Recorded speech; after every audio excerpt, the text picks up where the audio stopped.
Hmm.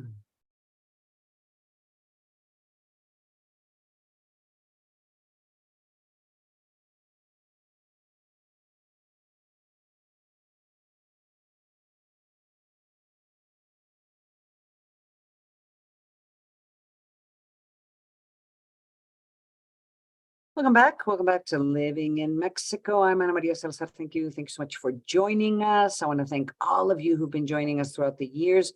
We've been broadcasting this show since 2004, almost every weekend, maybe with the exception of New Year's Eve weekend or Christmas weekend or something like that. But we've been on the air since 2005, providing you information, news, analysis about what's going on in Mexico, both in English and in Spanish. And today's guest has been one of those guests who's been with us throughout the years, either as an academic. He was also a commissioner at the Federal Electoral Institute. That was the name of the elections authority at the time. And now he's joining us as a former Federal Electoral Institute official to kind of try to help us understand where are we in this electoral process that Mexico's embarking. Once again, Benito, Nacif, thank you. Thank you so much for joining us. And, it looks like, at least as of right now, Benito, that Mexico's next president is going to be a woman, which that in itself is historical in nature, don't you think? Hi, Ana Maria. Thank you for having me on. Absolutely. I think that's great news. That the two leading candidates are women, and that means that the most likely outcome of the next presidential election is that a woman is going to win. Where are we in the process? That's very difficult to say, because we were not supposed to be at this stage of the process. INE has just had its opening session for the 9 months period before the election. We were supposed to be having primaries beginning on the third week of November, but we already had gone through the internal process of the two leading blocs of parties, the official bloc, which is led by Morena, and also the opposition front, which is led by the PRI and the PAN. And they already have their presidential candidates, only they go by a different name. A different name. Do you think eventually, now that this has happened, and it's just a whole bunch of big theater, because basically they don't call themselves presidential candidates, but they were primaries. Very interesting. The processes were different, but clearly there were processes that had an internal support by the coalitions, both on the Morena side and on the PRI, PAN, and PRD. Do you think eventually the law is going to be changed to allow these types of these activities? Well, it depends on how this story ends. Mm-hmm. I would say that so far so good, but we still are 9 months ahead of the of election day. So we don't know, but obviously there is a consensus among the main political parties that the system was not working for them. So they needed to speed up the process of presidential candidate selection. And if this agreement stays, we're going to probably have a different model for the next presidential elections. But you know what the problem is with the model is because everybody was somewhat pretending, and it's not clearly legislated. I mean, there are very clear examples by which at least one, if not two or three of the candidates for the Morena coalition were using government resources. I mean, there was just no doubt about it. I mean, we could debate and wonder where the resources came from the for the opposition parties, Al Frente Amplio, and you can ask where those monies were coming from, but it clearly wasn't coming. It didn't appear to be coming from the federal government. So there is already a problem with how at least the candidate for Morena has been selected, because she was obviously, I mean, it was just, you could see what was happening in these big rallies that were taking place, that government resources were involved. Do you think that's going to eventually affect her? I mean, is there going to be accusations and sanctions because of what she did? Well, there are complaints filed at the electoral authorities. Part of this story will depend on what they find as a result of their audits. But certainly there is more than one scandal in the making, because everybody who knows something about campaigning and elections knows that what the would-be candidates of Morena spent hundreds of millions of pesos in their campaigns over the last 70 days, which was the period that, with the days that were supposed to last this internal process. So there were lots of money invested in this internal campaigns, and that we do not know where that money came from.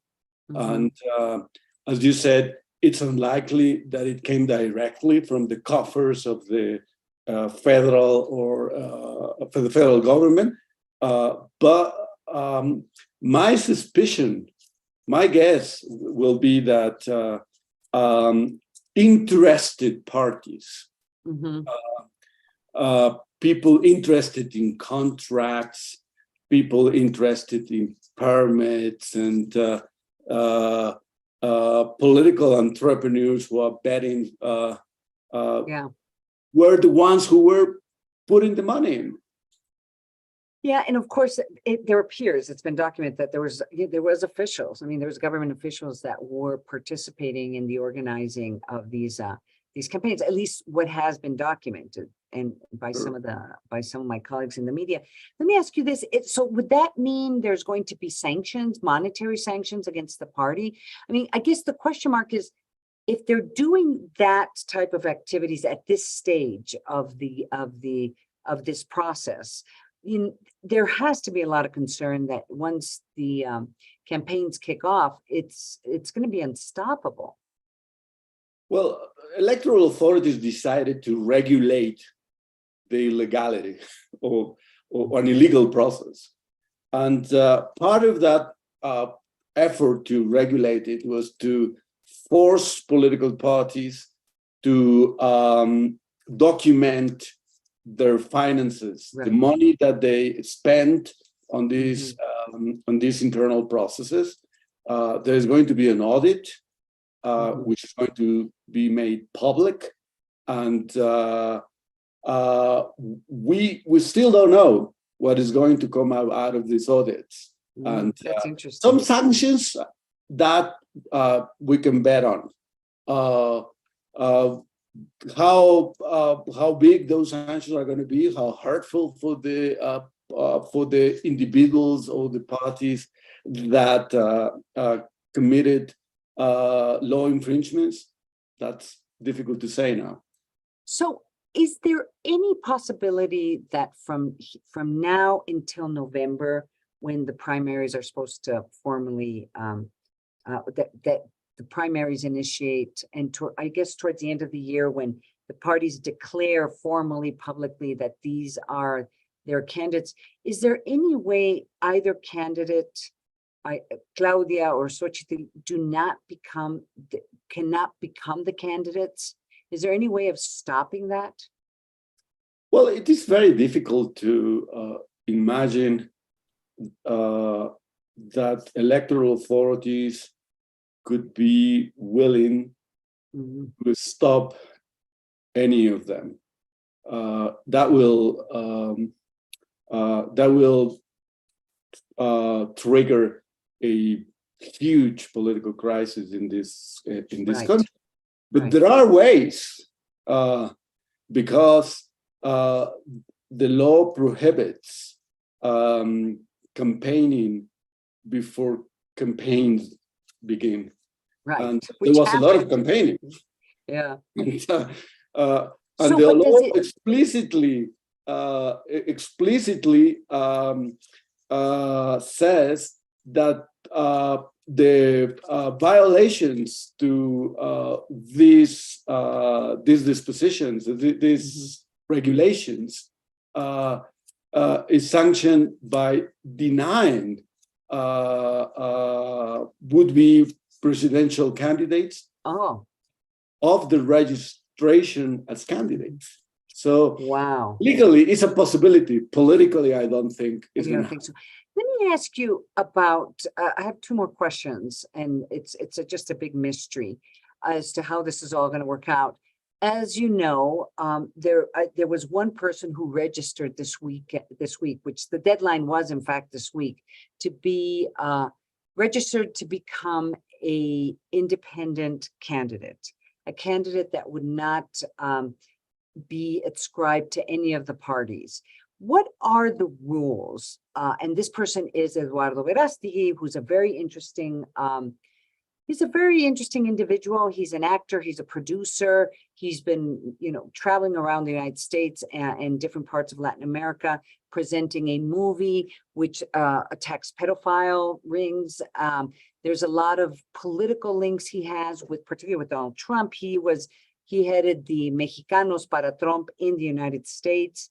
He is linked to some very right parties, or at least groups that are on the right side of the political spectrum, particularly anti-abortion and anti-gay marriage positions that have been taken by these groups. So he may not be very well known in Mexico as a political individual or political candidate, but he's known for his work in, particularly in this movie, but also as an actor and as a producer. So how does someone become how does someone become or what are the challenges of becoming a candidate without the backing of a political party, an independent candidate? The main obstacle is the recollection of 1% of the voter list. In this case, is the national voter list, which is the main compliance requisite that people who want to be registered as independent candidates have to comply with. We're talking about 900,000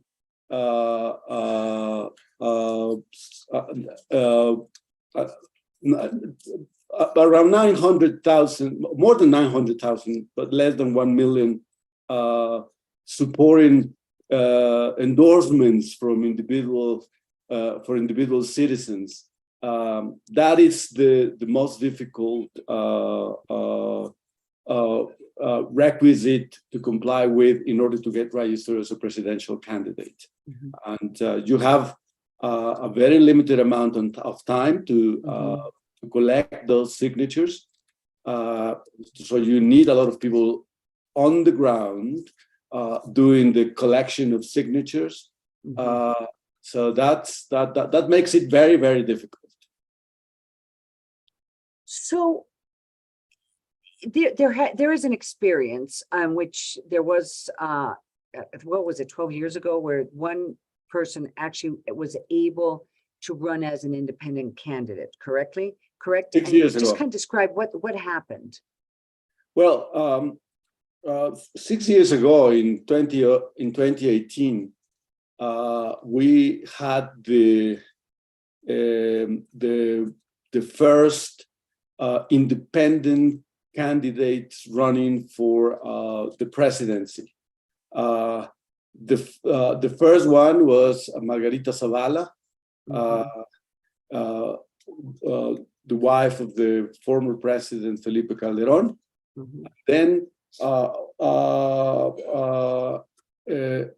Bronco, former governor of Nuevo León, who had won the gubernatorial office as an independent candidate 2 years before the presidential elections. And they complied with this requisite, but it was very difficult for them. If you remember well, El Bronco was denied the registration in the first place by INE, but it was the intervention of the electoral tribunal that granted him the registration as a presidential candidate as a result of a filing that he presented to the electoral tribunal. So it's and he got, I believe, like 5% of the votes, right? I mean, it was actually 5% is a lot of votes for presidential elections, considering. Yeah, you only need 3% to retain your registration as a political party. As a political party. So let me ask you one last question. There's just this big mystery as to what's going to happen with Marcelo Ebrard, who did not participate in the event which Claudia Sheinbaum was declared the winner of this primary process, quote unquote, for Morena and its allies. And he did not register this week for to be an independent candidate, but he has said that he is looking forward to being on the to participate in the elections, to be on the ballot. So the only option for him to be on the ballot would be with Movimiento Ciudadano. Is that correct? And what would that process look like?